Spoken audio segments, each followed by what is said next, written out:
Have you been craving the Creta but wondering is there something better that you could go for? Well, funnily enough, the answer to that question is also coming from Hyundai by way of a bigger Creta. Yes, this is a 3-row, 7-seat Creta, and it's called, we'll tell you all of that and a little bit more in a bit, but first remember to subscribe to Zig Wheels if you like what we do.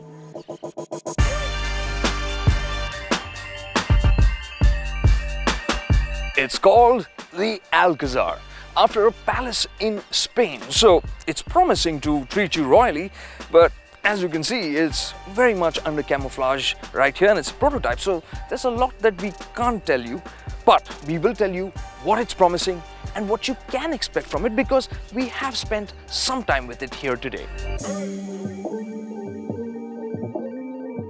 It is promising to go big on bling. Yes, this essential design looks the same as the Creta, but there are differences. This grille actually gets a smattering of chrome studs, which will make it look, well, more head-turning.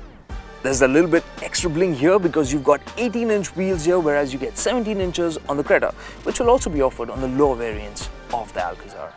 Whereas going big on being different from the Creta is the rear section. As you can see, it's got really large tail lamps, which are completely different from the ones that you've seen on the Creta. And along with that, it's a much more vertical rear as well. And packed into this rear is 180 liters of boot space, which is the best in the segment. And that's with all 3 rows up, of course. And those seats, when you need, can be folded down flat. The big difference from the Creta, as you can see here, it is much longer. The wheelbase has been stretched by 150 millimeters, a lot of which has been added into the door here, which is much longer. And that's to make access to the 3rd row that much easier. The seats in the middle just flip and tumble forward at the pull of one lever. And the 3rd row itself, well, we'd say it's perfect for kids or young adults, and even adults can spend time in there for shorter distances. You've got all the creature comforts like a secondary AC to cool you, and of course blower controls, USB chargers for both the occupants there. So it's pretty well equipped and you wouldn't mind spending time there. But where this Alcazar is really trying to pamper you is in the 2nd row, because the added wheelbase means you've got more room there, the seats have been made that much more plusher, and Hyundai is offering a bit more kit. There's a center console here with the 6-seat configuration, which gives you an armrest, cup holders, and a wireless charger for the 2nd row of seats. So yes, this is going to come with more equipment to make it feel more luxurious, along with all the trappings that we've already seen in the Creta, which gives it that wow factor. In the 2nd row, you will get folding picnic tables with cup holders to make it your mobile office.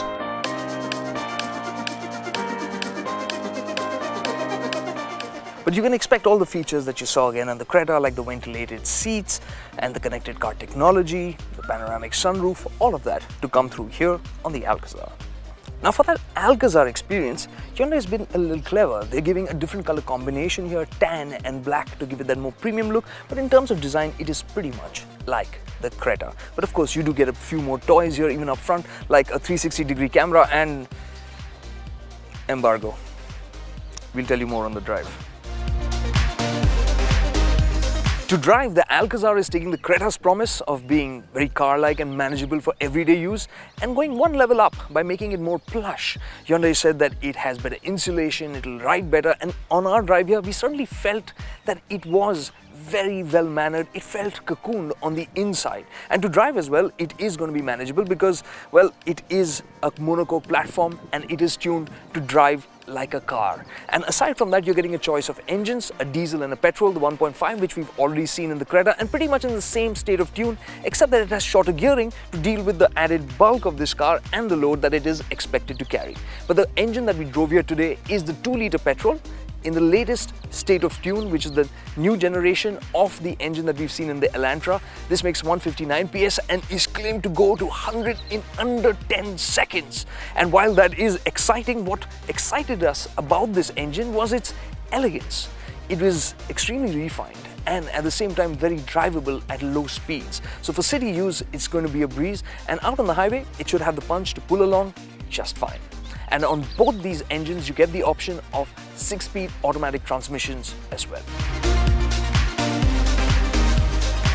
Well, that's been the promise, and our sneak peek today shows that it is promising to be a big SUV for urban families in India, and a good solution for them.